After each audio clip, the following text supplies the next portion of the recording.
All right, hey, we're back. Legends and Heroes Time Machine, episode number 2, brought to you by Big O Tire, Tempe, Arizona.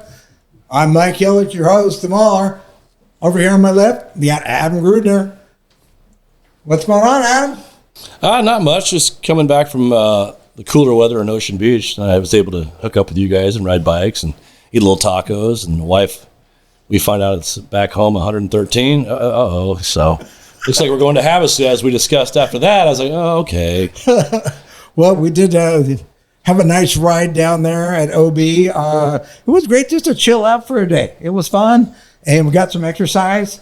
Haven't seen that much traffic in a while, though, but we made it through, riding their bikes. So how far are you from the beach, anyhow? Well, it's about a mile or two, right? It wasn't that bad. Just across Nibbits and over near Dog Beach and over. It's great. But on the way back, Farmer's Market. Yeah, you guys walked through that, and you guys stopped off and had a sugar donut or a cream donut. The tacos were great, all that stuff. And then Steve bought me that big strawberry-filled, oh, boy, it was so good. Did you see me keep going? I am not the Pillsbury Doughboy, so don't start with that. But at my age, I feel like it a little bit. Adam, we're going to be at the World Finals. I know you're going to be gone at a wedding, but me and Steve are going to go to the Tony Corey spaghetti dinner on that Friday night before the World Finals. Really looking forward to. Actually, it's like a reunion. I mean, when I get there, we're going to do a lot of filming. We're going to talk to a lot of guys that probably no one's ever even heard about, and we're going to interview them. But we're looking forward to that. It's going to be a great time. Yeah, that sounds like a blast. I got the family wedding in Santa Barbara. We're excited about that. But, this is where me and you are starting this little fun stuff and talking about the sport and the Hall of Famers. And I've never had spaghetti over at that guy's house. So I don't know if it's any good, but wish I could be there. I'll be there in spirit, I guess, right? Yeah, you know what? It's just so fun for me because it's like a jaw-dropping event because I used to idolize a lot of these guys. Even my boss, when I was a test rider for Kawasaki, he'll probably be there. So I'll be able to say, hey, what's up, dude? And all the other racers, everything. So for me, it's like I get together at the same time and humble myself at the same time that this sport has brought me so much. And then I see all the other guys that really, they watched over me. They watched my career grow, and they've always given me positive attitudes. So for me, I just go, I gotta go again. It's just amazing to be around great people who are successful, and I don't know if you should say badass at what they do. They are. Their life is dedicated to it, and they're strong, they're trained, and powerful. Well, just being gone, being back in the day, you were gone. They said, hey, once you get to Texas, you go to Florida, and then you're gone. You're gone. You're not home anymore. Your mom's not there to fold your clothes or make your wipe your butt. That kind of stuff. But you know what I mean. Yeah. And it teaches a lot of these kids how to grow up too. That's what college did for me. Is it was a maturity thing. Yeah. I grew up in college and with beer goggles, and she's a jewel, right? I mean.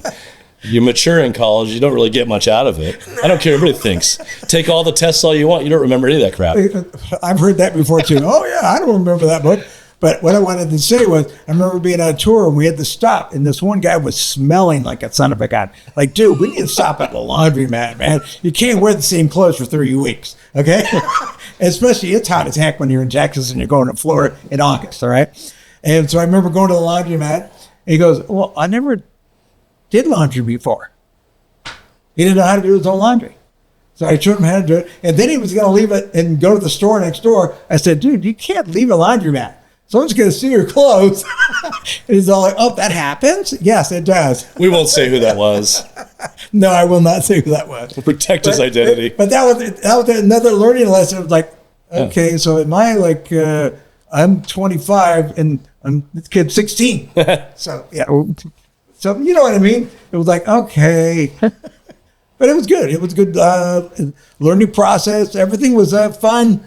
And like I said, the big guys, Strickland and Brad Southworth, they were like our grandfathers. They made sure we were on the right road to get to the next race. Well, thanks, guys. This is a great pleasure to be here with Chris Hagest. It's Hagest. I know. Not Hagest.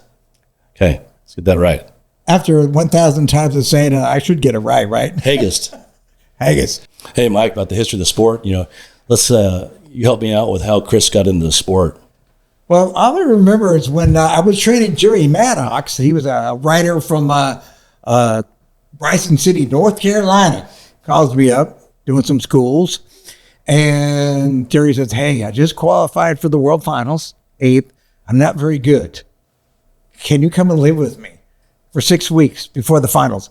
And I'm like, so me and my wife had to figure out, I'm going to be gone for 6 weeks. That's a month and a half, And we got down to a price and thing. And then, like I said, started training him really hard. And then we got to the finals, and Chris kind of noticed that, wow, Jerry improved from just being a mild-mannered guy in a small little pond to really just a challenger, being the guy on the podium.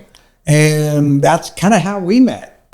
And I noticed that Chris was an up-and-coming writer, too. He came right up to me and just started talking. And so we got along right away. It was awesome. So for him to even remember that and everybody remember that, it was a good time. I mean, Jerry remembers it, too.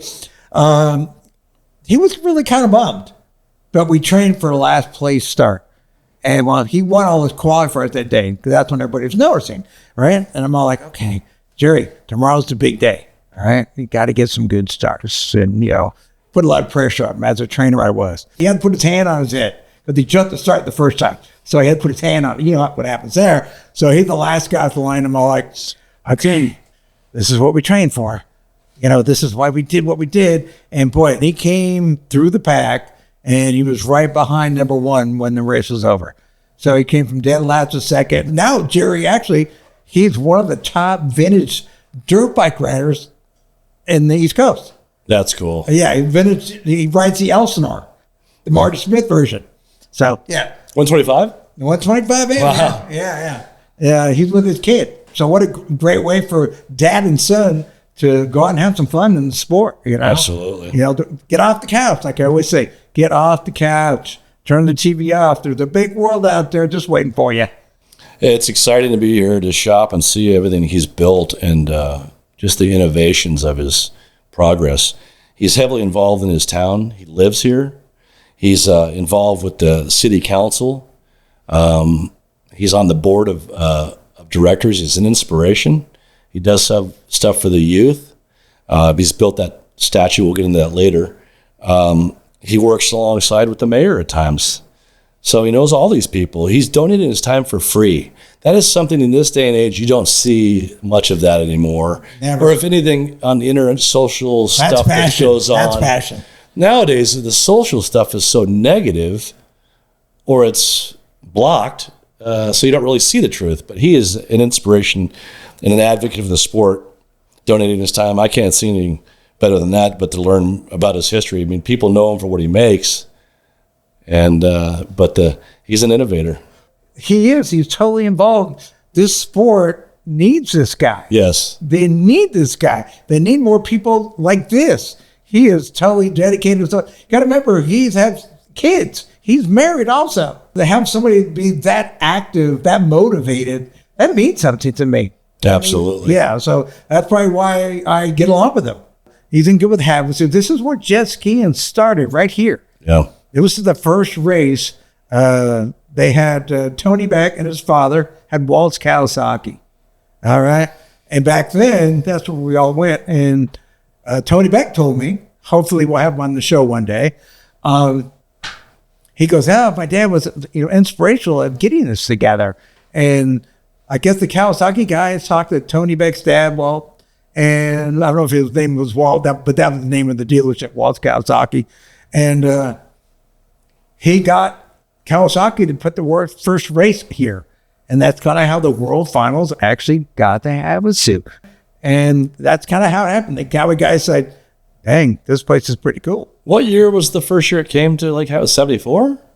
What year was that? No, I think the first race was 79. Havasu? No, they did Mission Bay. Okay. And then they came here, I think. 82-ish. Yeah, don't correct me, but I remember 82.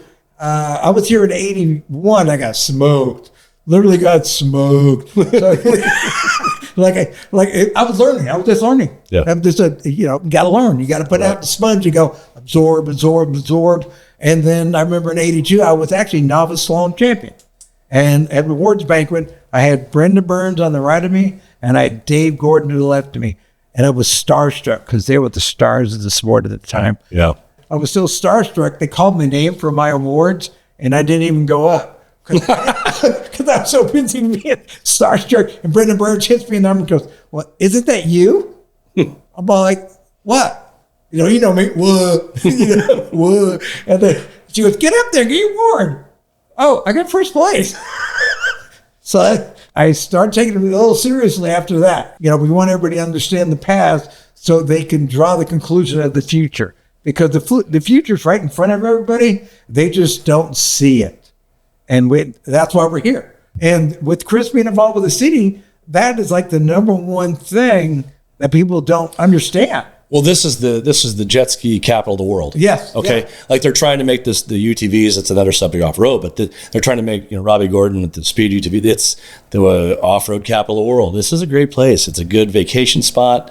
It's all water sport driven, and this is a great spot for him to have started his history of making product and everything else. What a great place for the museum, Pro Watercraft. Yeah, unbelievable. Well, Chris is known as an innovator in the sport. And people probably look at him, but he was a bad racer. Dude, he was fast. No, he was fast, you guys. But he was badass, dude. That's right. He was badass. Well, maybe later he'll discuss going off that. Well, I remember him a couple of times.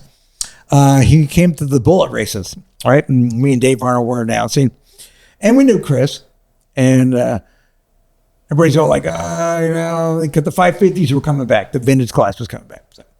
And I saw Chris go out there and just smoke everybody. Nice. We encouraged him to race more, but he was so busy trying to make Pro Watercraft that, he just did it for fun, that race for fun.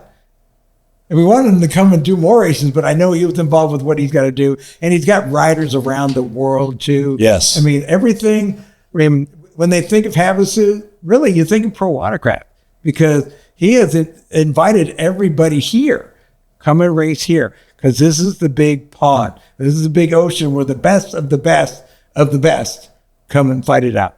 They do battle. Absolutely, 110%, Mike. But I mean, if you're in the sport of watercraft and everything else, if you're able to come here during the finals, worldwide, Japanese, Australian, whatever you are, you come in here, you're going to see where it started on the Colorado River. It started in Mission Bay. Then they opened in the Bahamas like with Bob Ferris. Okay. I mean, this is Watercraft World Center. I mean, it's... Well, I'll tell you this. I became a test rider. I think it was 85. And I couldn't believe I was getting paid to ride jet skis. I've always wanted to do this, and now I have the job that I always wanted. So it was pretty awesome. I mean, I smiled all the way to the bank, put it that way. So I'm excited just to be here at Pro Watercraft because that's, like I said, so much memorabilia. Yeah, I mean, absolutely. We're learning stuff here. Oh, yeah. It's almost like, maybe we should do this all the time. Here we are. We're back at the invention, the innovation of the sport, and it's all on the walls in here. I'm still looking for my picture, though. There isn't one, Mike. I looked and I looked. I couldn't find one. Yeah, I'm the writer that everybody forgot. Yeah, you and me both. Yeah. All right, Adam, we got good times down memory lane. This is what the show's all about. Let's take a quick commercial break, but we'll return and we'll go back down memory lane with Chris Hagest, former Kawasaki factory rider on the Watercraft. One of the best cost-effective ways to get into jet skiing is to simply get a Kawasaki 550 or 440. A great way to make it better and a little more rideable is stuff like our rear sponson, our front sponson, and a ride plate. You can even style it up with one of our handle poles or even the hood.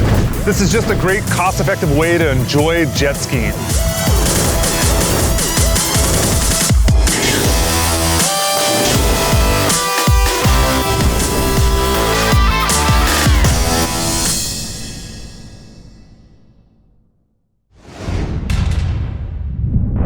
All right, welcome back. We're here with our first guest at Legends and Heroes Time Machine, presented by Big O Tires out of Tempe, Arizona. Factory writer, owner of Pro Watercraft, Chris Hagest. Thank you. Thank you very much for having me. It's a pleasure, Chris. Fantastic. So, Chris, go ahead and kind of explain to us how you got the start in the sport. Well, it definitely goes pretty much back to the beginning of the sport. I was a young kid, 3 years old. My parents were involved. They were dealers for Kawasaki Motorcorp. And so we got to go to the first jet ski race in San Diego. I was 3 years old. 3 years old. Yep. So that's young. Yeah. My parents are quite into it at the beginning. My mom even did the ramp jump.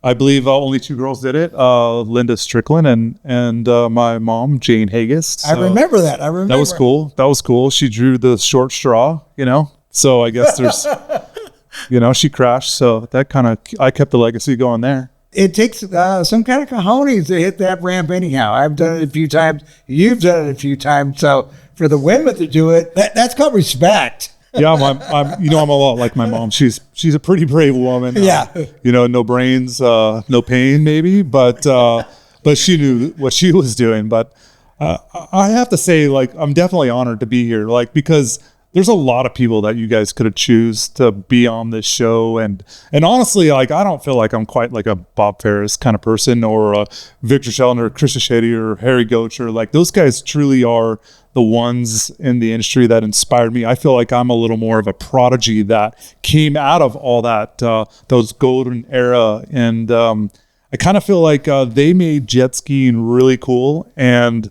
I just had to be about it some which way or form. So it's really thanks to them that I am who I am. And I'm here talking with you guys. So thank you again.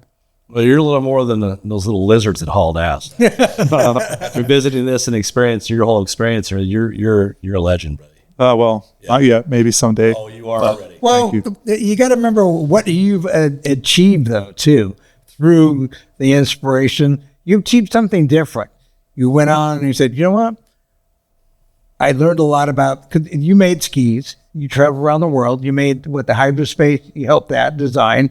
So a lot of people don't even know about the Hydrospace. They go, what is that, Mike? I said, well, I think that was the first 4-stroke to come out, right? But you've done that, but you've achieved so much by building stuff, and you're still in the middle of everything. So you're kind of like, I told Adam, I go, he's like that Dr. Frankenstein, though.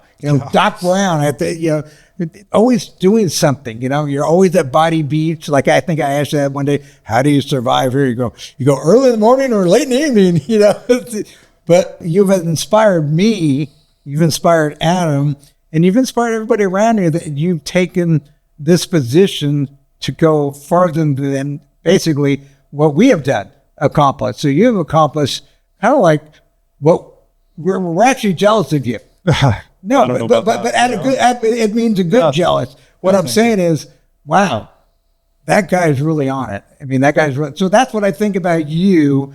I think, well, he might have not have done it the racing way, but man, this guy has built some stuff like Kanamori. He can't help but just, man. A true legend. Yeah. Sure. So that's what I mean. I respect it from a different thing that these guys, know about making things work in the water. I think the reason I won is because Gary at Coase was making stuff before everybody was making stuff. We had the first top loader that year. We're the only ones. And I would go to the tournament going like, Gary, it just handles great. And I was like, well, you're like 2 seconds faster than everybody. I'm all like, oh, and then everybody just go, oh, Mr. Smooth, you know what I mean? But it was like the guys that invented the stuff and went out and tested every day, because I know that's what you do. You test your stuff, make sure it works, and then it goes out to the people. And after being here, I can't explain to you, you're like a manufacturer. You're like a Kawasaki, you're like a Yamaha, you're innovative. Yeah. You just think outside the box. Some people might not like that. Yeah. We'll get into that maybe a little later. But that what makes America. Yeah, you are the cream of the crop, dude. You're a legend. I'm telling you. You are. You're talking about these other people. This is fantastic. Anybody in the sport should come through here and see this. Thank you. I mean, that's massive. But I truly I don't see myself that way. I do. I honestly I cannot work hard enough for those guys that really pave the way for kids like me. Yeah. Right. And that truly is like one of my goals, is to make sure that Chris Fischetti, that Victor Sheldon, that, those names, Jeff Jacobs, of course, they don't get the respect they deserve for a sport that is so magic. Like, it grabs a lot of people and never lets go of you. And here we are. You guys know that feeling, and that's what jet ski fever truly is. And that I work. That's any sport. It is. It is an amazing sport that doesn't get the respect. And I'm just a warrior that's pushing forward. That's it. Well, I think you see a different, like I said, you see from the racer, but you see from the maker also. You're like, hey, I understand both sides of the story. Yeah. Yep. Well, from when Mike and I started in the sport, the stands were just packed. It was amazing. People are covering their pumps. The hood wouldn't pop up through tech. It was fantastic. And you're right in those lines of all that as far as handling and performance. You're right there. Yeah. Great to have us, Chris. Appreciate it. Yeah. Very cool. Well, I actually have one, the 800 that you built, that when the kid that won the Novice World Cup, the Havasu Finals, I have that 800. I have his. Yeah. Yeah. I remember Spencer. Yeah. He always says, how that ski handling? And I said, well, after being at Havasu, it got kind of hot. I had to, it gets dry here. So they had to redo it, which is fine, but it's in Florida now. But it had all the good stuff. So when I bring it somewhere, I go, hey, go ride my ski. And like, oh, I don't really ride stand-ups, I go ride it. Yeah. Like, dude, this thing's the best handling jet ski ever had. What'd you do to it? And it's got all the Pro Watercraft stuff on it. And it won the World Finals in 2017. So I bought it. When you buy a race car, buy the championship car. I bought 2 of them. Yeah, SMFs, RJ Anderson's, Austin Kimbrell. Buy the car that won and you'll win. You got to have talent and good decisions. Now, Chris, at what point did you realize that this sport was for you? I would say probably 1992, my first jet ski race. Before that, honestly, my parents would literally grab me and throw me in the tray and force me to like it, right? It was horrible. I would scream. I had a terrible mouth. But it wasn't until actually I kind of broke away from my parents. I was hanging out with my friends in high school. I became 16, 17.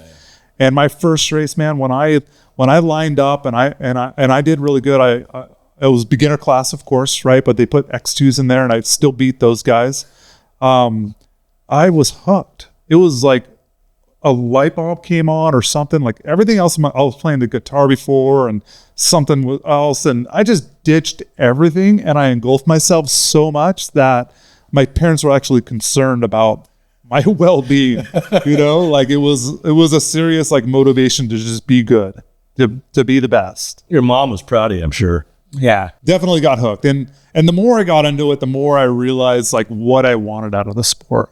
I definitely of course you pick up the magazines, which was basically our internet back then. Splash. And the Splash magazine, you look at the cover and you're flipping through and you're like, oh my God, I can't wait to race that guy someday. Or it's going to take, it was just I felt like I was climbing Everest. I'm never climbing Everest, of course, but to get to the top and to race my idols, I didn't feel like I'd ever get there. And I guess I did.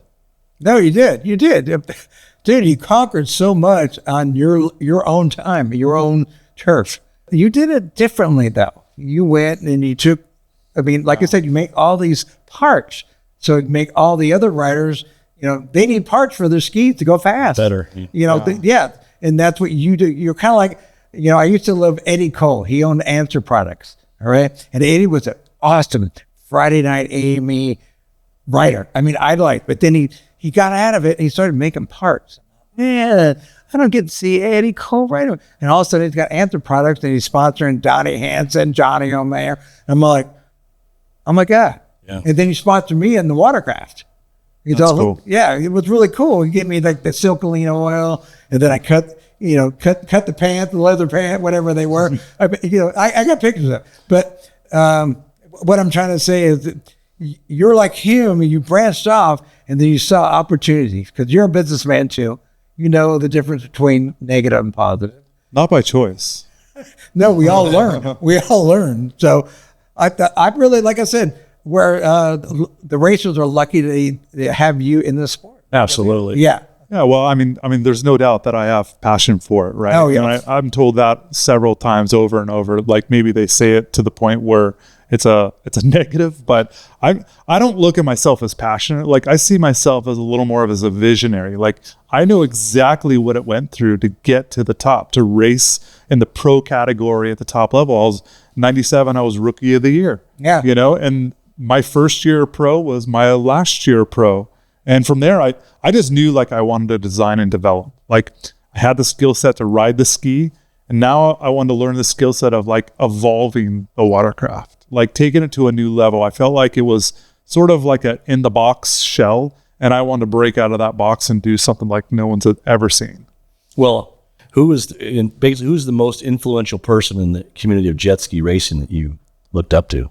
I definitely, you know, there's a lot of names, right? It's hard to like nail down just one, but I got to say like my time spent at Kawasaki was probably where I grew the most. The people there, the patience they had with me, the connections and the lifelong friends, and like Johan, Kanamori, Kato, Mr. Fuji was amazing in the beginning. Like I definitely I embraced everything they gave me, and I'm super grateful for what they did for my life and the skill sets I learned and the opportunities they gave me, and Fuzzy Boyd also. And there's a lot of names there, you know, that we will all work together. And again, I was still really young and naive. I didn't soak in as much as I probably could have. And there's a lot of guys there that I didn't even know that there were legends, like Norm Bigelow. He was there in the beginning of the watercraft, you know. Know him. Velo Lapon, you know, he was like one of the original, test riders. Like those guys I just sort of stared at as like old dudes that kind of rode jet skis. Yeah. So, but the Waybusters.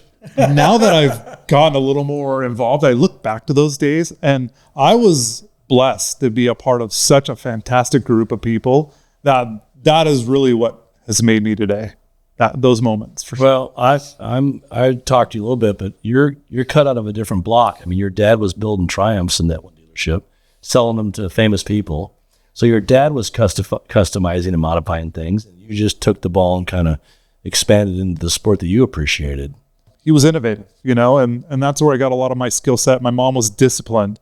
And so those two things kind of were injected into me. And as far as like my goals and such, like they look back and they were like, I can't believe like how far I've come, because, and it wasn't until actually I got through my Kawasaki days where I started like seeing things a little bit differently, you know. I started appreciating things a lot more. Like I said, I was truly blessed with an opportunity to learn and get an education that you can't buy. People need to come by and check this stuff out, really seriously. Not a genius, just discipline. Hey, that's a work ethic. Well, to me, you're kind of like ADD. Yeah.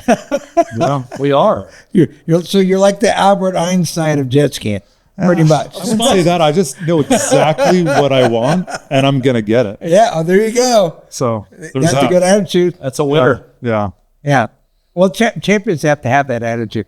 Yeah, that's right. That's right. You see in a lot of, like, when you watch documentaries of some of these motocross guys, like, it's impressive how focused, laser focused they are. You know, and I know the jet skiers were too. Like, to beat Jeff Jacobs, man, you had to be on your game. That guy was I could say I only beat him twice. Yeah. But got to remember, I was 31 and they were 21. So I actually hated them.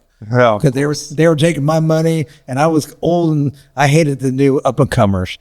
I learned a lot. Yeah. There were new natural rattlesnakes that hauled asses, but they were fast. Yeah. Jeff, when he's 14 or something, remember I used to see him with that 51 plate? I mean, that guy flew.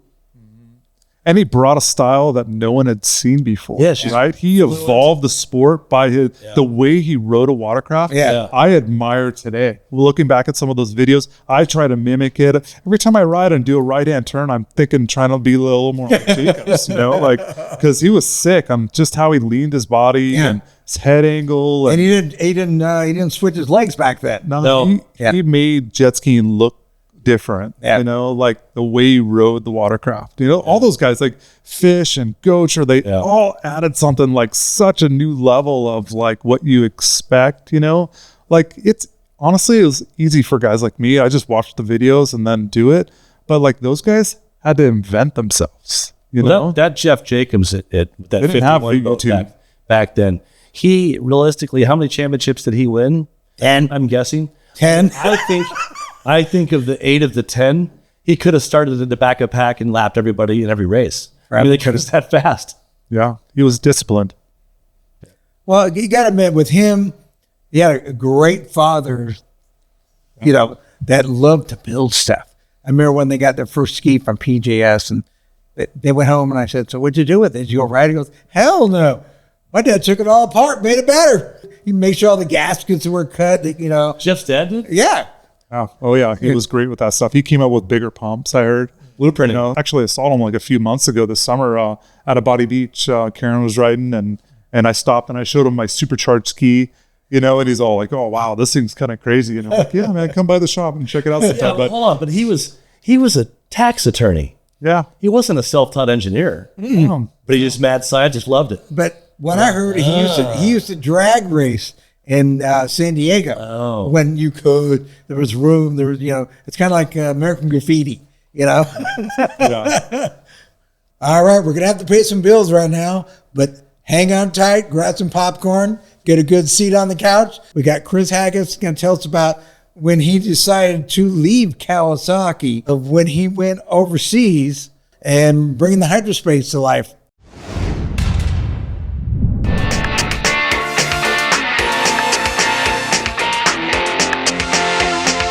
It is absolutely grueling, but you're watching Jetski in a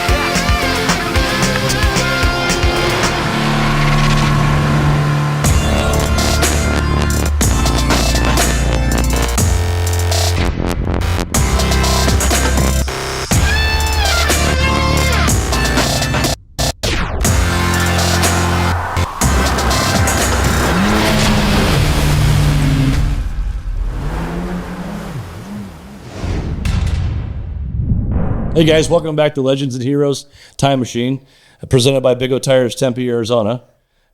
Chris, want to go ahead and talk about your turning point in your career with Kawasaki? And Yeah, so while I was at Kawasaki, I got a little bored and I started messing around with motorcycles. It is in my heritage to design motorcycles and such like that. So I started a little side company called Low and Mean. Hence, it was a Kawasaki Mean Streak that I got, and so I just kind of played off that model. And I started a brand in about 2003 or so, and I had a lot of fun with it. It was cool, like designing motorcycles, a little bit different than the Jetski stuff. But again, I kind of Kawasaki. I was in the R&D division, designing watercrafts, specifically riding development holes and testing and creating stuff, with the team. But there was a point in Kawasaki's development history where things kind of went stale, and I got pretty bored. I got an inside tip that there was a new company coming out of Europe. I think Chris McCluggage told me about it, and he got me in contact with the owner. His name was Joseph Lassesberger, and I sent him a message, and he called me like a few hours later from Austria, which is kind of cool because it happened kind of really quick.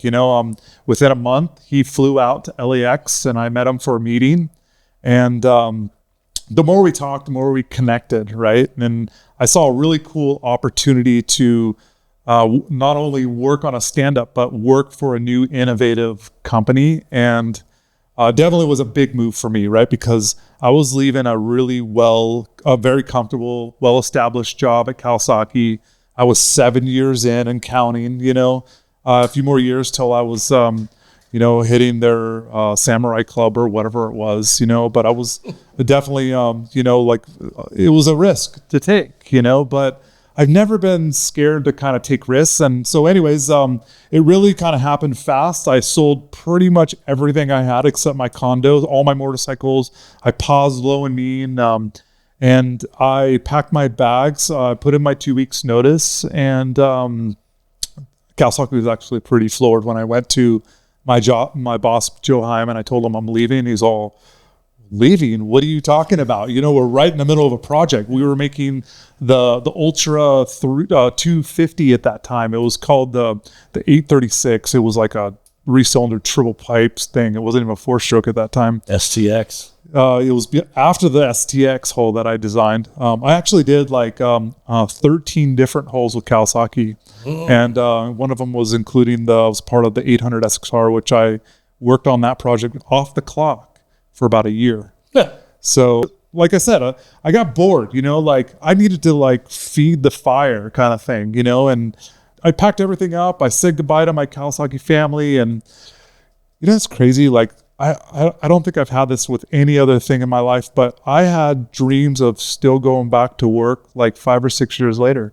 I don't know why, clocking in and them staring at me weird, you sure you want to come back? And I could probably still have a dream relapse. That's how connected I was with the Kawasaki people and how generous and how kind they were to me, Great story. Everyone through the office, in the motocross department. I was there when Bubba Stewart was there, and Ricky Carmichael. Actually, my ring is titanium from Bubba Stewart's rear axle.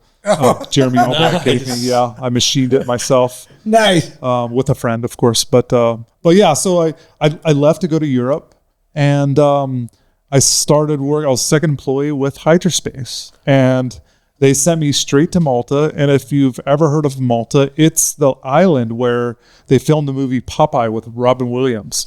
They built a whole studio, and I lived in their house, and basically worked on their 800 SXRs, and they had me chopping them up and kind of changing to some drawings. At the time, the Hydrospace ski was drawing on a napkin, literally was a drawing on a napkin. They didn't have it. I'm like, what does it look like? Where's the ski? I was thinking I was coming into something. He's like, oh, we don't have anything, but we're going to go racing in 2 months. I'm all... okay, what's the motor? Because in the beginning when a squirrel? It was a 2-stroke twin pipe made by KTM in the beginning. Told you. Yeah. Remember I said it had to be a KTM motor. Yep, it was. It was a 2-stroke, and then right away they ditched the KTM. I think McCluggage made a few inside kind of comments about it, and Weber, not the carburetor Weber, but the engine company Weber, they put this motor in the Polaris several years before. So they took this motor and retrofitted it and put it in their hull. And it was cool because they flew me all around the world to meet with vendors. Wow. and to negotiate kind of parts we needed. I met Dr. Solis. I had a one-on-one meeting with Dr. Solis. I don't know if a lot of people have. I lived in Thailand for 2 months designing the tray and the features in the tray. If you notice on the Hydrospace, it has, back then it was very innovative because everyone's trays in the industry were flat with square sides. And so I came in and I put the center front hump in, and I put the ergo backs in, and now that is the industry standard on everyone's watercraft. So I don't want to say I've been into that, but that was something that I did for many reasons, and it took off, So it was really fun to like I said, travel the world. I think I should pull out my passport book. I think 12 or 13 different countries I went to. Wow. Meeting vendors and testing, and I've had a lot of crazy moments with that company in about 10 months. Literally, I told you. We went from a paper drawing to the first race. I want to say it was in Austria. It was an insane amount of work, but I was up for the challenge. Dr. Solis, was he Japanese? He's Taiwan. Yeah. Yeah, super nice guy. Not a lot of English, but we chatted, and in the beginning they wanted to put a 155 pump in, which is massive. That's a runabout pump. You need some big horsepower to push it. Eventually, we ended up switching it from a 155 to a 140, which is the same size as the 800 SXR. We scanned and we kind of worked off of that, changed the bond flange, a little bit of the intake, different pump, the Solus pump. But it was very close to an SXR because that worked well, but it actually felt a lot different because of the bond flange shape. And that lesson and learning definitely kind of started igniting different ideas. Wow, I can't believe the bond flange made such a big change in the feel of the handling. And that Hydrospace ski was dominant for a long time.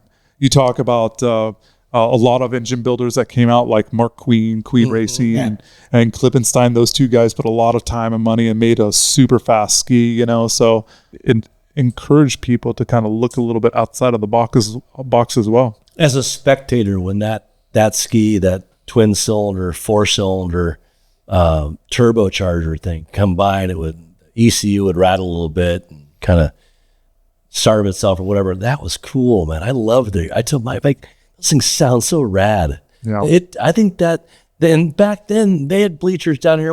There was a big stand. It was packed. Yes, it was. Exciting. Yes, it was. Yeah, it was cool. One of the things I really liked about it is you could change the ECU and go from limited class to mod class with a change of the ECU. Oh, that's right. That's right. Yeah. So, and we also did a lot of cool things with like anti-lag with that. I learned a lot about the power curve of what works great for a stand-up rider. A lot of things that we kind of took for granted. Like you ride a two-stroke and you're like, oh man, it's more power. It's hard to ride, but in that era of like the four-stroked turbocharged, tune the ECU kind of thing, you can manipulate that stuff to make it easier to ride for the rider. And that, I think Chris McCullough even called the Hydrospace a clutch for the weaker rider at times, because it Absolutely. was, it actually was like a really easy ski to ride comparable to the whipped up two strokes that we were dealing with. Well, you guys proved it also, too, when you raced it. You made everybody notice what was going on. Like, what the heck is this? Yeah, it was really cool innovation. And, it's too bad that you can't race them today. All that equipment is kind of left behind because of the IGSBA kind of changed the rules and didn't allow that watercraft to continue to compete. I forget what year it was, but really? I didn't know that. It kicked a lot of people out of the sport. I didn't know that. I didn't either. Yeah. Yeah, that's interesting. Wow. That was somewhere in the... That's not good for the sport. No, it's terrible, That's not good. Well, we've seen that several times in our sport, right? Didn't the X2 get overshadowed by the Blaster, and all those X2 guys cut up their membership cards and sent them in? Yeah. And then the Blaster got overshadowed by the HX. Yep. Right? And so that kind of pissed off a lot of people because they invest a lot of money into the Blaster, where they're combining different type of hulls and that. But anyways, I forget what year it was. I'm sure someone else could kind of fill in the comments when you watch this video, it was, but it definitely happened between 2009, 10, 11, 12, 13. I'm not sure, somewhere in there, about 14, 15, we were definitely on, working on the triple, Kawasaki engine. Well, when you put the 1100 motor in I remember that because we were announcing, and I think Rob Flores raced one, right? Yeah. It sounded like a jet, and we all left. Oh, damn, I gotta get one of those, man. Yeah, you got to give Rob Flores credit because there's another badass rider that I admired. He's a funny guy, and I really love what he's did for the sport. And he's one of the pioneers of that 1100 motor, which kicked off a massive aftermarket kind of chase, right? Swaps. Yeah, so there was a lot of people before the 1500, the triple two-stroke Kawasaki engine was the go-to motor, and people built so many of those that there's lots of them out there still to this day, probably 8 years later from not being in use, I guess. But I love that motor. That was a great motor from Kawasaki because it checked a lot of boxes for us racers. Yeah. A lot of power, the right weight, it was reliable. The aftermarket companies gravitated towards it, and it really brought a lot of good economics to our sport because of that. So Rob Fuller's really spearheaded a massive movement. So Rob, if you're watching, thank you. So Thanks, Rob. You got it. Thanks, no thanks. Where you at, buddy? I didn't know you guys weren't allowed to race the Hydrospace. I didn't know that. I mean, sorry to go backwards a little bit. But. No. I mean, it was kind of a Scott Fraser decision. If you don't pay the homologation, you cannot race the watercraft. And, rightfully so. I mean, the manufacturers need to be involved in the sport, and so Scott made that decision. And so a lot of people left because of it, So anyways, just kind of about 10 or 11 months I spent in Europe. It was amazing time. I fell in love with the girl before I left, and I drug her to Europe. And then when we came back, we got married and moved to Havasu. I kicked off Low and Mean again about 2006, 7 in my garage, and then 8, I opened up a shop. No clue what the economy was doing. I don't watch the news. It grew. It grew so much. I was hiring employees. Wow. I ended up got a chance to buy some buildings. I bought the buildings we're in right now. Nice. With these $200 parts that people still want to buy. I guess they'll buy motorcycle parts instead of diapers. So I rolled all that money into the next adventure, and Low and Me gave me a great skill set of building molds and designing, and evolving as a person or a business person, right? Because that definitely has changed my DNA of being able to deal with employees and kind of balance the whole thing. And while growing a family, I have 2 children, that out of all that era. So Alone Me gave me a lot in it. And the company, it didn't go out of business. I kind of shut it down last year. And I kind of put it on pause because I was too passionate about the watercraft stuff. Lone Me's website's still up. I have the molds and all that stuff, but it's put to the side for the minute, and I focused on Pro Watercraft about 2014. As being married for 33 years, I've been with the same woman for 36. Your wife's got to be a very understanding woman, and she understands you. Yeah, I think she saw like something where I was so determined. She wasn't sure how to deal with me, There was truly nights where I would work like 36 hours and couldn't like walk or to my car or drive home, and she would come pick me up. Like she saw a different side of me that I don't think she saw out of different people throughout her life, and that kind of made her kind of question how much crap she would give me. So I'm pretty intense when I like focus down on something, and so is she, right? Yeah, right. God bless my children that they're going to get hopefully the best of us too, but the combo worked, right? It was right time, right place with that woman. And so the formula, we're still together. We're actually going to celebrate 20 years coming up in December. Congratulations. Yeah. My wife, I was in the early years, I was a retailer, but I mean, it was a lot of work. I'd hit both stores every day, 6 days a week. Yeah. Yeah, you got to grind. You want to win something, you want to be good at something, you got to grind. That's, if you give any sort of message to a kid, like the harder you work, the better the outcome's going to be. 110%. You got it. Speaking about kids, Chris, you got the junior program going on. What's all that about? It's funny. It's a funny story because it kind of started all a little bit with Victor Sheldon. That guy, I was hanging, I knew DL Wood a little bit. There was a Dallas race. I love DL Wood. He's such a cool guy. Him and Jason Schultz, they're very iconic people in Region 5 back in the 90s. Yep. Totally. I got to like kind of hang out around them, and I met Victor Sheldon at his box fan, and I walked up to him and I'm like, "Hey Victor, like how do you like tell me how to like lake drag? I want to learn how you and he looked at me like kind of strangely, like someone put you up to this? Like will you pull him? You messing with me or something? Like he thought someone put me up to asking him to give him a hard time, but I generally kind of wanted to know, and that sort of always stuck in my mind. I was like, you know what? I'm going to do something someday. I want to be able to connect these pros with the kids so they can get some one-on-one mentoring. I think it's important for the pros to really connect with these new families, this new generation, and inspire them. And that just kind of gives those kids motivation to push a little bit harder. And so we created a program in 2006 with Nedra Atwood and Mike Pipes. And we called it the Junior Star Program, and it was. I remember that. Yeah, and we built a one-day seminar at first to just kind of educate them, talk about racing. Rob Flores was really involved in the beginning as well. We started off at Crazy Beach, which is kind of a little bit off from the race side at Crazy Horse, and we did a day with the pros. David Hardenberger was there helping many pros, Nicholas Rios and Anya Colling and Kevin Redder, and there's still a video on YouTube of that first Junior Star day with the pros, and that just sort of kept rolling year to year.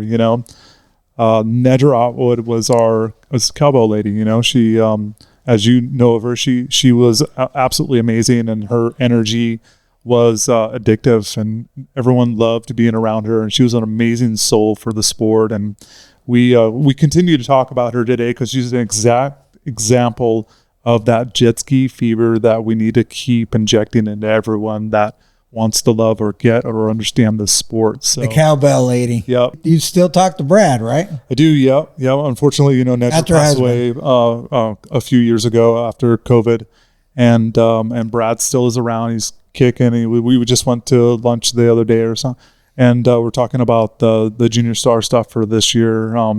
Unfortunately, the last few years, I haven't been able to be a part of the program as much as I've wanted. I love the opportunity that kids get to get on the IGSBA race course and kind of shake out the butterflies a little bit and all come together as a big family. And that's a big part of like this sport and the camaraderie that's super important for for the future. You know, the age groups down to 10 years old, you can ride a watercraft, you know, so like that was different because I had to be 16. Yeah, that's what the law used to be, right? These kids come in at 10, 11 years old and 12, you know, whatever, but they're fast. Like they're like, wow, impressive. And I see them all the time ribbing at Body Beach. And it's the talent that evolves out of starting that young, you know, like in motocross or other sports.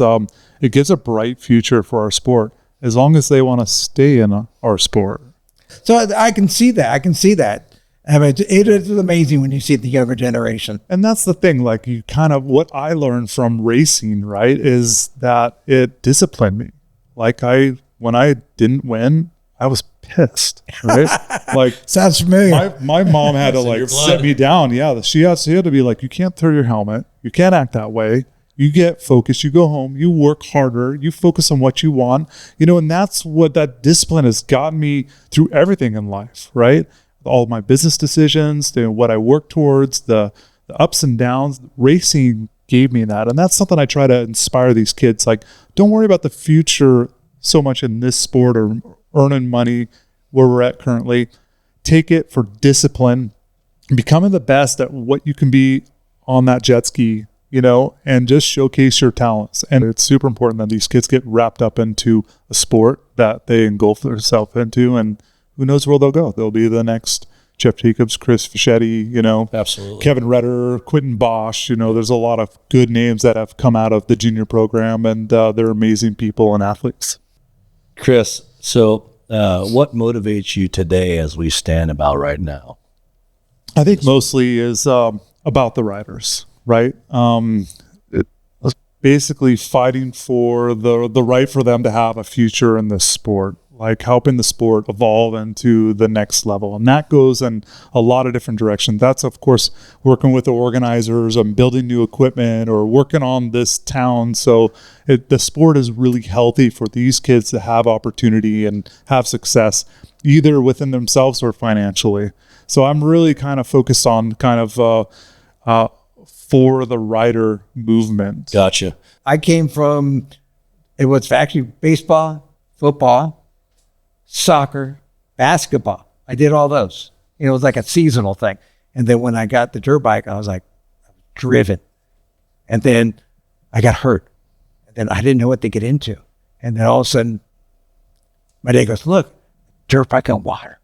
I literally went down the Oceanside Kawasaki and bought a 440.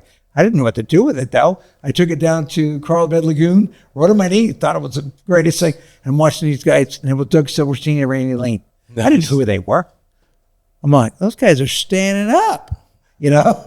I'm on my knees. I got a lot to learn. So what I'm saying is, I liked the jet ski because they kept pushing me.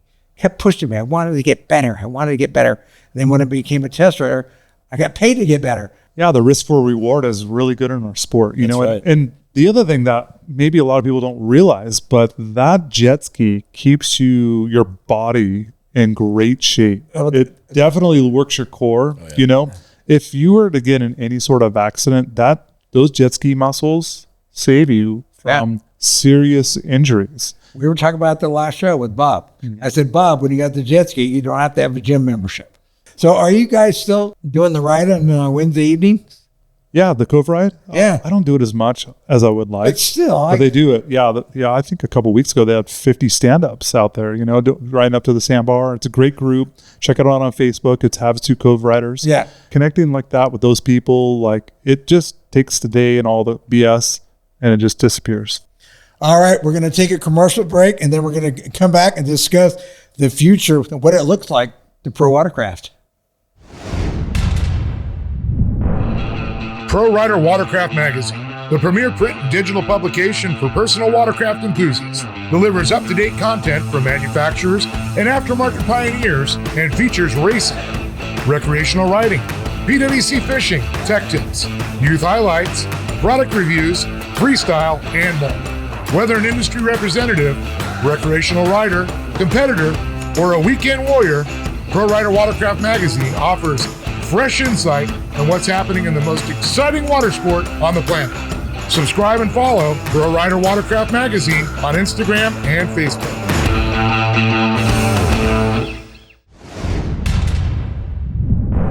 All right. Hey, thanks. And welcome us back to Legends and Heroes Time Machine. We're here with Chris Hagest. That's it, right? Sponsored Big O Tires out of Tempe, Arizona.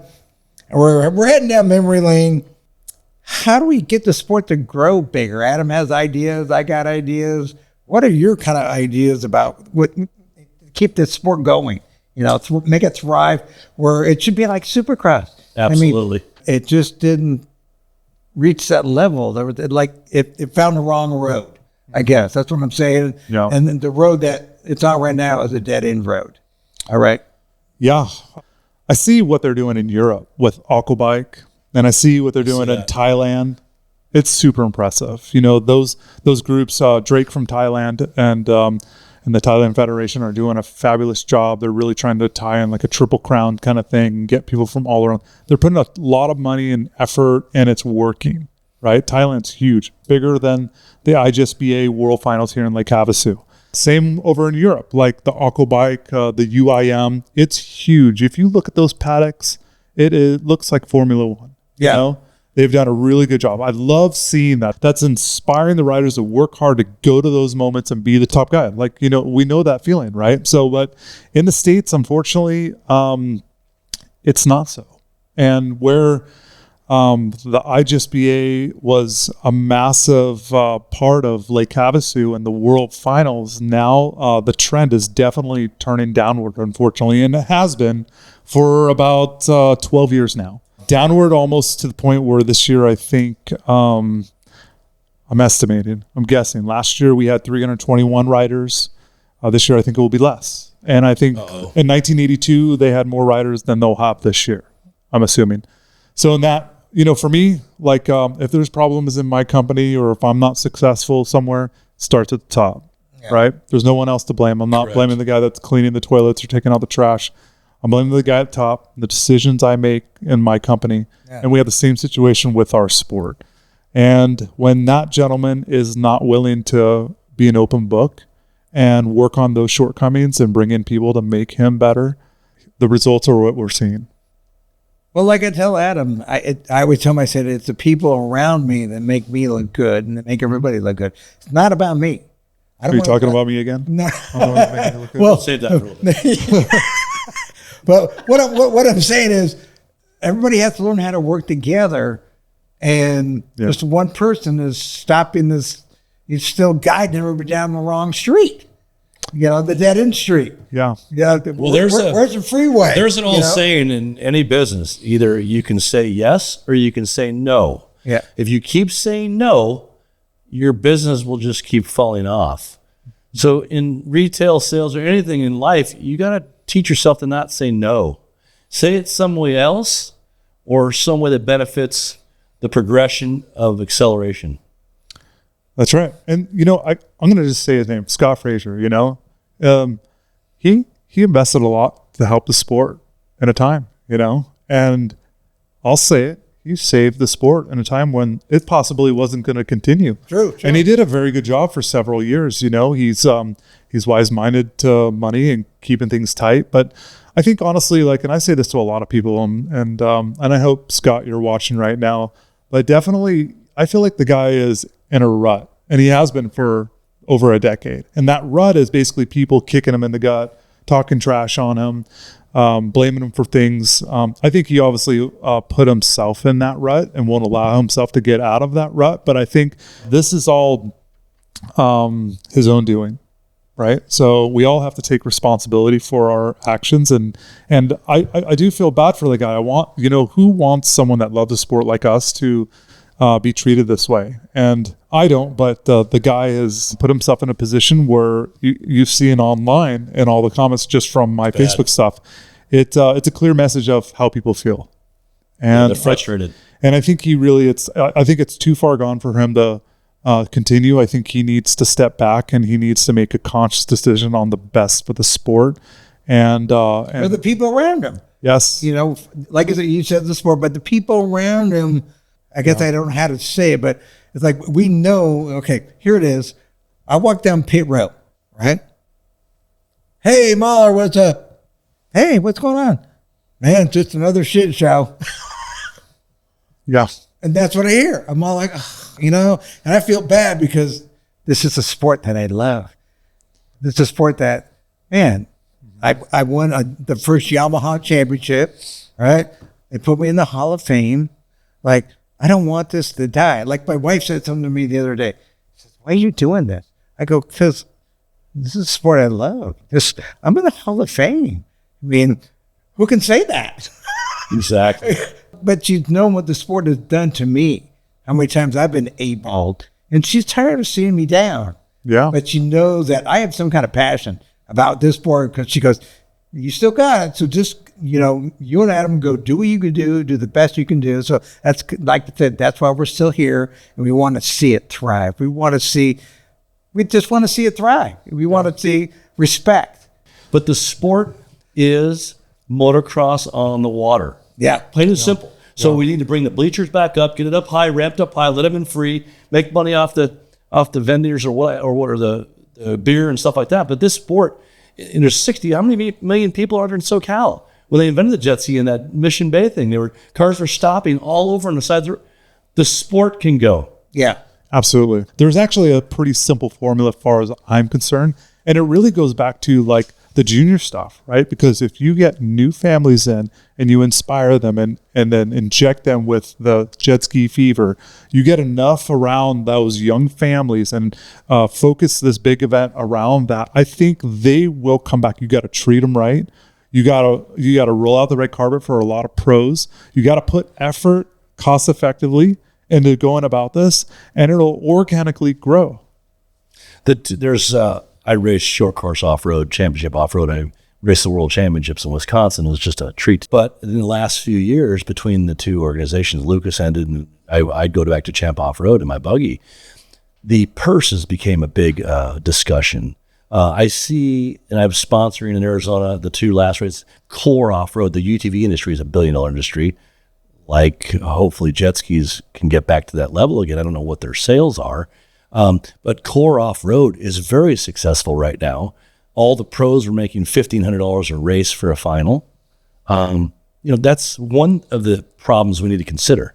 I watch a lot of Formula One, right? It's a great way to kind of, not only in the beginning, like kind of gravitate towards the sport and try to understand why I loved it. Yeah. What was it about it?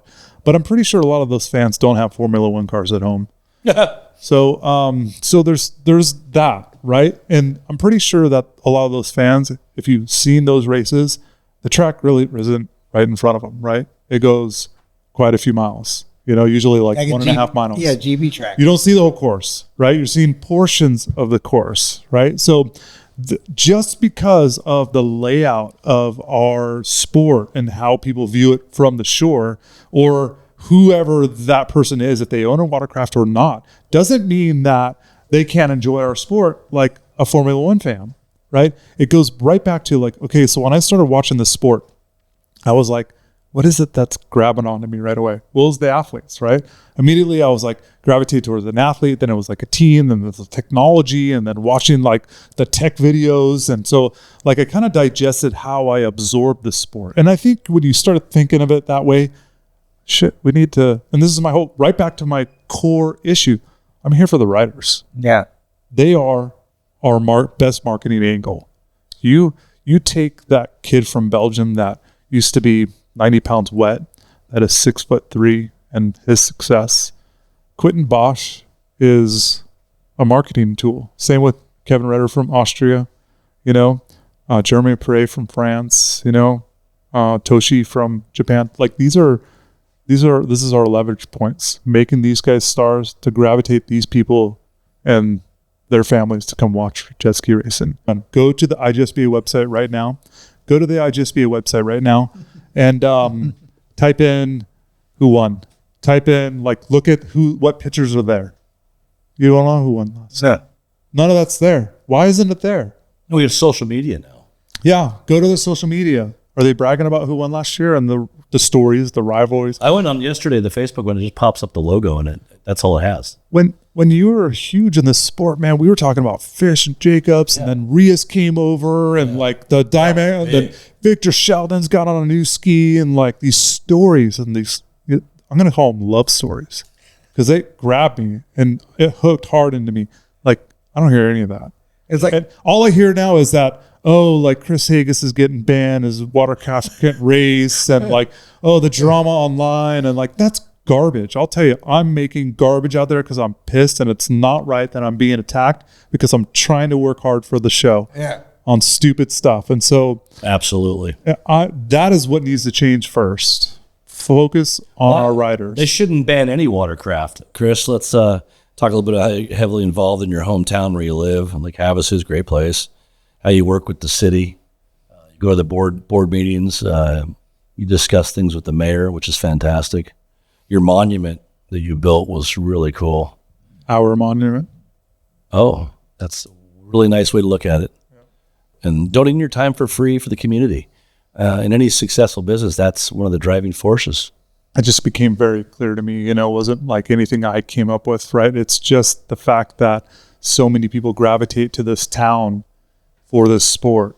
And you start like kind of looking around and seeing like that guy's from France and that guy's from Switzerland. Like what other sport brings so many different people from around the world to one location because there's balls in the water, And so I start kind of continuing to talk that same rhythm in and out of some of these meetings. And I'm like, I need to get more involved because they need to hear this. They need to hear like the serious economics that come through this town because of a jet ski, right? So that's really was the original motivation. And once I got involved, like I really became passionate about helping the town and being a positive influence, right? So I've been invited to be on the Chamber of Commerce Board of Directors about 3 years ago. I'm on my 4th year. About a year and a half ago, I was invited to be on the Lake Havasu Marine Association board. And just recently, they nominated me the chairman of that board. wow. And I earlier this year, I created a new 501c3 around Body Beach. And I've recruited quite a few like-minded individuals to run that Body Beach Coalition, something where I wanted people to have a voice in this town for their investment. It goes right back to what I talk about, our value as a community, and the fact that when everyone in this town that either jet skis or not sees how much we're worth, I feel like more red carpet's going to roll out. The stage could get bigger for us organically without having to beg for stuff, right? Like you really do some economics in that Body Beach and what goes down there. Talk about a company that has no overhead and all income for the town, right? We're talking tens and thousands, millions of dollars that place generates annually, maybe even monthly. Who knows? But that's part of my drive is to kind of help them diagnose like why that works. I explain that why, and then how do we make the most of it and grow it even bigger. So I've been going to talking with the mayor for at least 3 or 4 years now. Cal Sheehy, great guy. Him and I really click. He's just a well-rounded individual, and he's not a jet skier, but he listens, and I present him facts, and I let him know, like, he's about the numbers, right? Like, oh, yeah, I'm definitely seeing you guys spend a lot of money in town. You come here, build businesses and families. So that is something we definitely want to get involved with. And they have lately, like last year, they invested into the International Cup. And people, I got to just tap into that really quickly. That International Cup was not about challenging the World Finals completely. It was about offering another opportunity for the racers that would travel from around the world to do 2 events while they're here for their 1 stay, to possibly get them to extend their stay maybe a few days more so they can spend more money in Lake Havasu. And that was the core of that meeting and that. But obviously Scott Fraser was having none of that. So, you guys can dabble if you want to talk more on that. But and just to elaborate on what Chris just said is one of the bad comments that was negative that Mike and I saw, and we try to show up every year for it. Scott said that if you race that race, you're not allowed to race his race, IGSBA, which is another negative. I remember your text, and you said, dude, is this right? And I'm like, I guess he wrote it. Fraser wrote it. So, Mike, what do you feel about it? well, I don't race, but that doesn't seem right. Yeah. It was very negative. And look, I get both sides, right? Scott is very, controlling over the IGSBA and doesn't want to have any competition. And, a lot of riders, maybe they get hurt, or he made some BS about his insurance, which is not true. But the fact of the matter, the core of it, if it would have evolved, it would have got more people here. Scott would have had more entries than 321. It would have got more people here spending money in Lake Havasu. Scott could have found a better way of going about it to help the economics in town and not have this continued negative narrative that he keeps pushing. Exactly. And I think there was a comment out of a politician in town. Yeah, absolutely. The mayor was absolutely unhappy, and a lot of people in town were like really disturbed. It was more drama in our town that was all kind of centered around Scott's emotions, not facts. So I hate to kind of stick it to him on that, but I really want to make sure that was clear that this was a decision by the city that they want more for the town. This is, again, me trying to explain to them, like, we need to value these riders and the people that spend a lot of money in town, because the dynamic of the sport and how it works in this town is magical, and it definitely can do things. And they have supported me on stuff like the monument, So that's a really special story for me, because there was a young kid that came to me and he's like, man, it says it's the PWC capital of the world, but where does it say it? Like no one, and I'm like, yeah, you're kind of right. I like maybe we should do something. And then just recently, a kid that moved here that was passionate about sport had lost his life in an unrelated jet ski stuff. But like, again, the button was pushed, and the storm of kind of coincident events, and I felt it was definitely time to start making a move on something and being aggressive. And so I went to the mayor, and he's all like, yeah, that sounds good. And I just started spearheading this project and getting people involved, and it turned out fantastic.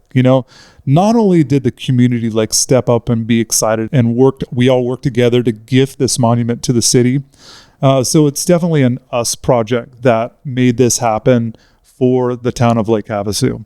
We're very proud of that monument. I mean, I've been there many times, and it means a lot to us just to see it. Yeah, absolutely. Yeah, it's a gathering spot. It's a beacon of light, let's say, that we all can come together and find a common ground that is positive and special in our sport, We're really proud of you for doing that, though. Yeah, I mean, to even think about that. Again, it's us. Like, people stepped up. They didn't have to support what I was doing. They didn't have to give me money and time, and and they really appreciate how I went about it, because I was very transparent about the whole process. And I think we really impressed the city on as far as how organized we got as a group. You did. Yeah. Oh, yeah. And so like the whole project is definitely one that is one of could be many of things that really celebrate how special this sport is and encourage everybody to kind of get involved. I mean, like that ride on Wednesday again. Like I said, for me, to see Frank happy riding the jet ski, just one Wednesday out of the whole year. He's only done it once. But it's like, he was like a little kid again for a little bit. Mm-hmm. Like, man, that was fun, dude. Thank you so much. Yeah, you guys doing this podcast, right? This is all because of the passion. You wanted to invest into this to kind of bring some light of how awesome this sport is. And I commend you guys for stopping your life and making that happen, So not to kiss your ass, but I mean, realistically, we're kind of talking about all the same thing, And just to kind of roll right into like Body Beach, like it is it's now like I think going to turn into a historical spot, right? Not maybe officially on the federal documents yet, but we're going to work towards that. And it not only it draws people from around the world, right? We're talking about a plot of area in Lake Havasu, more so than anywhere else in Lake Havasu, that draws people in from around the world to spend money. As it should. And maybe this foundation with all these people that live here, there's world champions that live here now. They'll come to live here to practice to be champions in the sport. Maybe that Body Beach stadium on both sides, maybe not where they'll hold the big races, but maybe that will have bleachers on the sides of it that are maintained, that people can show up, and these guys that come here a month to 2 months in advance are out there shredding around these buoys that have some advertising on them that cover some of the the cost of the area, and all of a sudden maybe there is a Rivers Legend event right there that Larry shows up and all these guys show up, and that's a nice little. And then we got the positive mayor behind us. Yeah. I was riding Havasu when we were riding over at Windsor Beach. Yeah. That's how long I've been riding Havasu. That's the first race I went to. Yeah, Gary from Jet Trim. It was like his little secret spot. That's right across from the Nautical, right? No, it's over where actually Windsor Beach is now. Yeah. Mixed up. Just The launch ramp is right there. Channel, yeah. Yeah. So that's Still a where good I spot. started. That's where I started. Yeah, there's a lot of good spots in Havasu, and then that was a little bit of like why I put this map on the wall here, so people walk in and kind of see some of the ride spots, But ultimately, like Body Beach for me, when I talk about Body Beach, it is basically like the past, present, and future of our sport. Because the past, basically, there's a lot of history there, right? A lot of cool moments like Jeff Kantz, and the story here is super rad. And then, rad. The president, it would be like basically the presence of people coming now and spending money to do the World Finals. And then the future basically is going to be these kids that grow up loving the sport at Body Beach and bonding with their friends. Think about, I can, like, looking back to my childhood and like connecting with a spot or a person and a certain time. And I want to go back there and relive that with my family, So do we. Yeah. Well, maybe Body Beach is a bleachered section on two sides. People can show up. The youth can rip around there and think there's people staring at them, so they make all their mistakes over there. And then maybe it gets wrapped in as a legend spot here for the greatest town of personal watercraft. What I really know is, you guys have covered everything.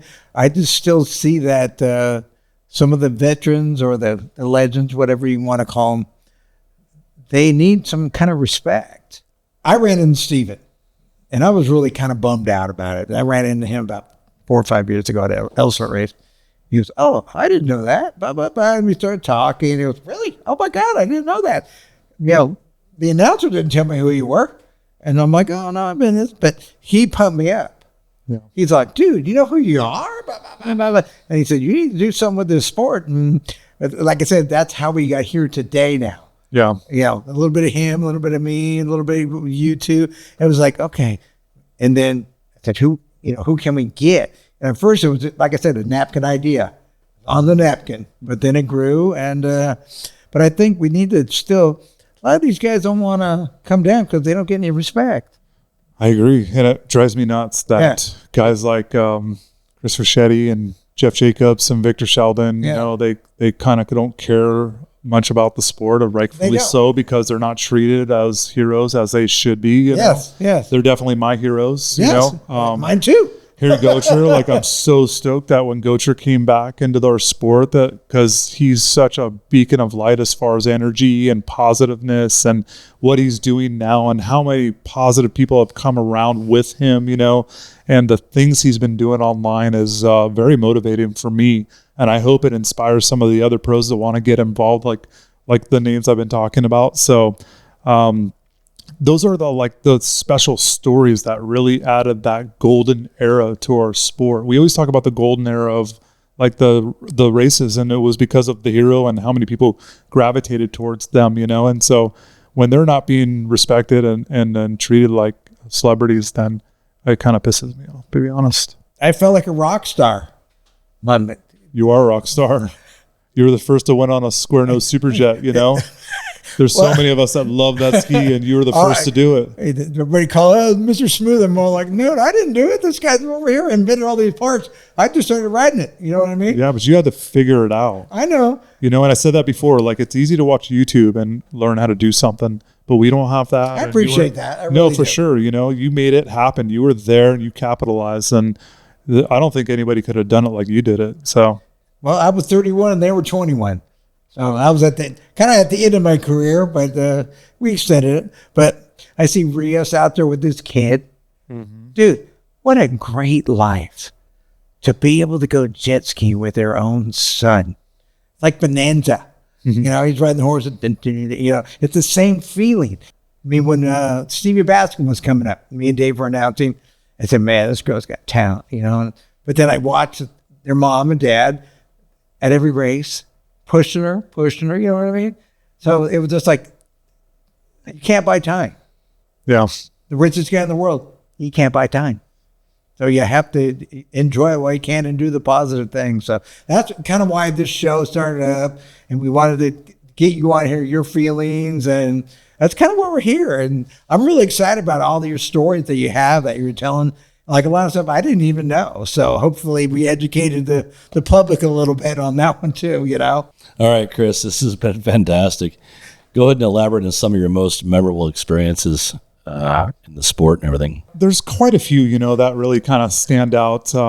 But I think the one that a lot of people know me from the past is probably the ramp jump, you know, and this is gnarly. Yeah, this was at the Nautical Inn in 1998. We were there. And, I was working at Kawasaki at that time, and I had a really nice, built cheap and built 750 modified engine with dual carbs. You know, he built that for me as a pro, and it was a ripper. It was a fast ski. I put that into a 550 hull with a straight 19 impeller, and this ski was so fast, I swear, it's no BS. Kanamori radared me at 60 miles an hour. It was so fast that I had to put runabout mid sponsons on the bond flange. Yeah, I was going to keep it from, because it accelerates sideways, you know, as it went forward. And when I put the sponsons on, it really kind of made it rideable, because it definitely wasn't before. But I was, for some reason, dead set to send it as far as I possibly could.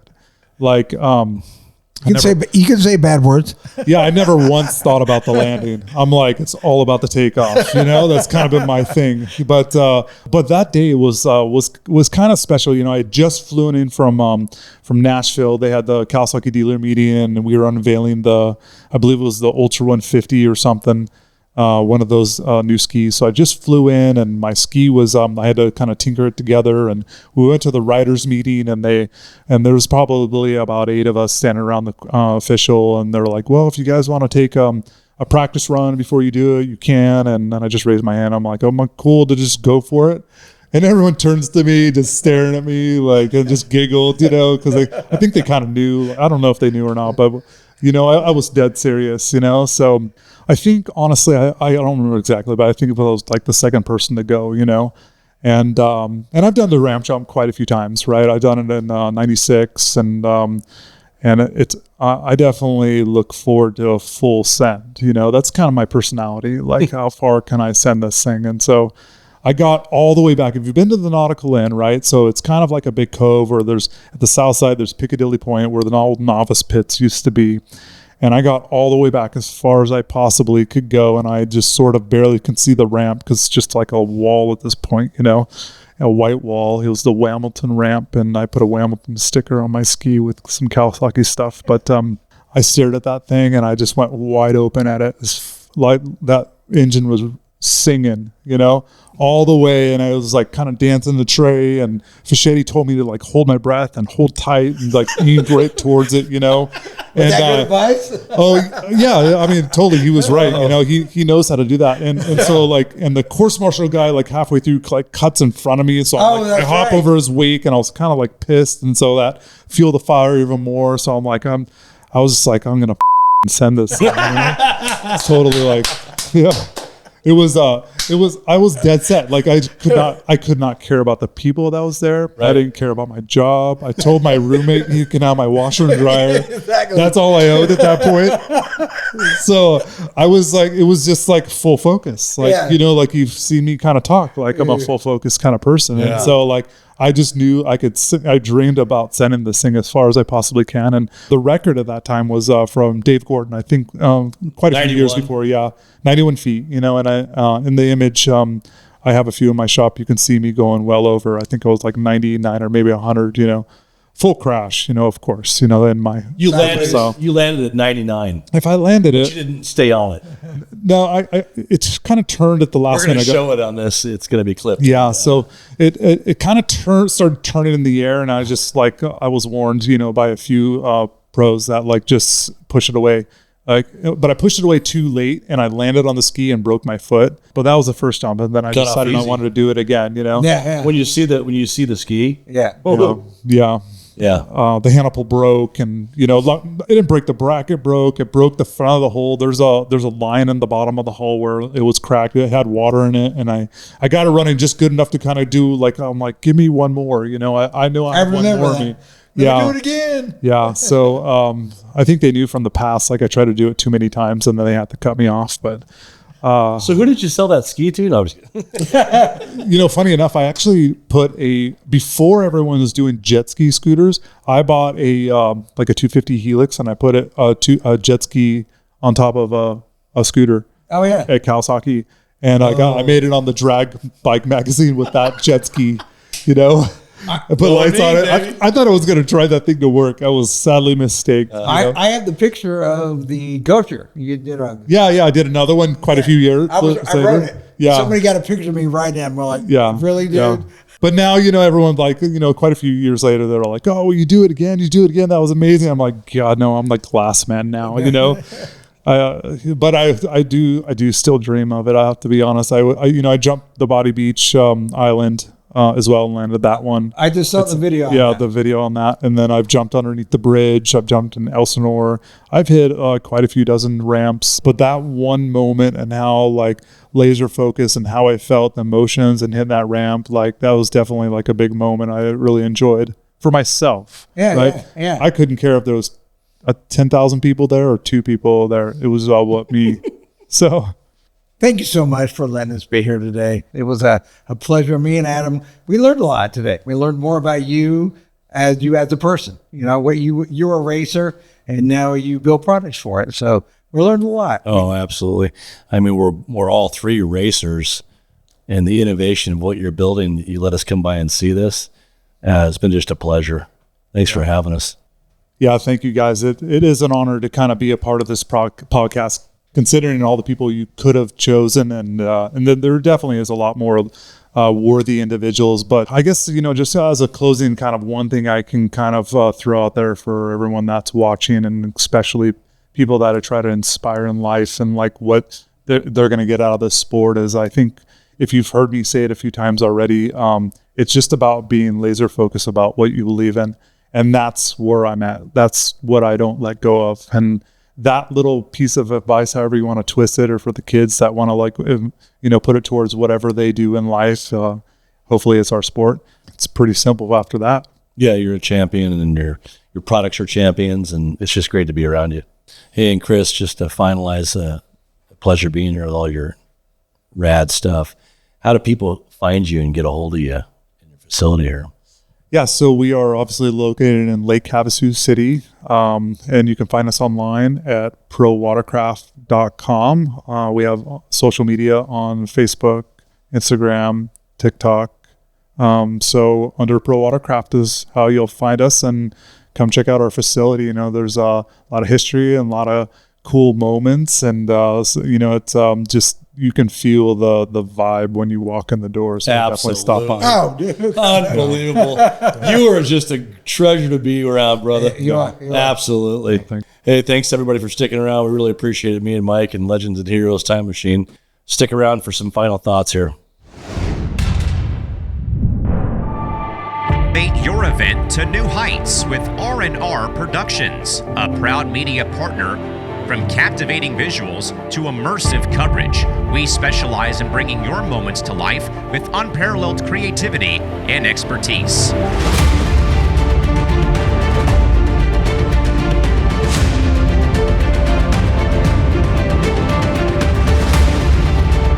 Whether it's live streaming, highlight reels, or social media buzz, we've got you covered. So trust R&R Productions to amplify your brand and showcase your talent like never before.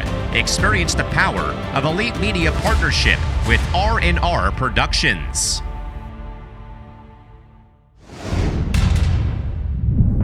Welcome back, everybody, to Legends and Heroes Time Machine, sponsored by Big O Tires, Tempe, Arizona. I'm sitting here with Mike. Yeah. What do you think about the interview with Chris and spending the day here with him? Actually, don't forget, he invited us to go jet skiing tomorrow also. Yeah, on a watercraft that that are very innovative and cool. My back's messed up, but I'm going to ride them. We sit here for a second. I was going to say something. After being here and in this room, the other rooms, the manufacturer's products on both sides of the walls, I'm impressed. And you can look back at any rider in the sport in a period of time. But Chris is a legend in my mind. I love everything he's doing. And he's an advocate for the sport. It's fantastic. All around crazy doctor he is. He makes the best stuff. He's like a Back to the Future, Doc Brown, innovative stuff. What I'm saying is, I think Kawasaki, anybody that makes watercraft, needs to visit this, because this whole thing has inspired me to really know our sport is on the right road. Okay, maybe we take a detour here and there. Yeah. But after looking at this road and looking at what he's done, because I almost see everything I almost know, because I've been in the sport since 1980. That tells you how old I am. But at the same time, I look at it, I go, God, man, I really feel great myself being a part of something this huge. And that's what Jetski really needs to be. It's ready to expand. It's ready to break out. We just need a leader to break out. If the manufacturers literally haven't been here, I mean, his innovations are taking the sport to the next level. He is the future. Wait, they need to come and just see this room. Absolutely. If they come here, I'm not kidding you. I'm inspired by being here. Just by being here. I was telling you guys weren't listening to me. I said, man, that story about, made hair up on my back rise, because it was like, whoa. These skis that he has designed are just a work of art. It's a beautiful piece of machinery. Well, I think that's why he probably dominated a vintage 550 class there. When he came out that one time, I'm all like, I wonder how he's going to do. Maybe he's going to be on the podium. Oh, he went and put on a clinic instead. And he wasn't even breathing hard when he got off the ski. He was just like, yeah, how my stuff works. Hey, guys, we're running out of time. And our second episode has been great. I'm not going to be at the World Finals down the street from here. You are, Mike. And then you're going over to the Spaghetti Factory. Tony Corey's house and meet up with all the legends. That sounds great. All the legends of the sport really show up.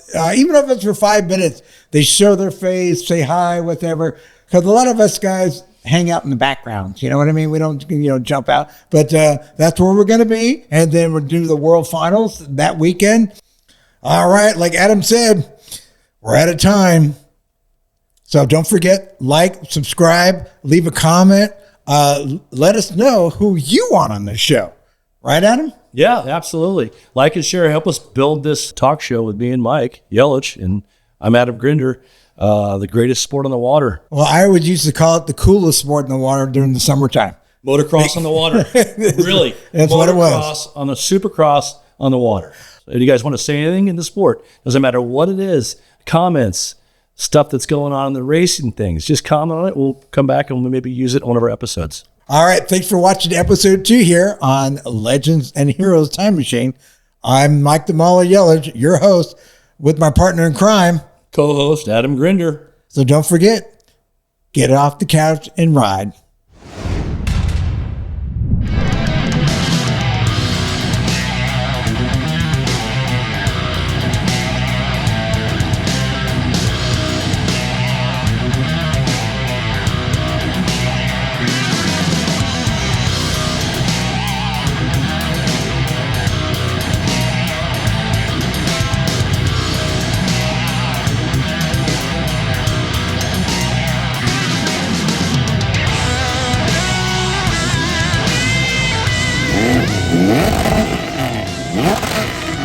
Yeah.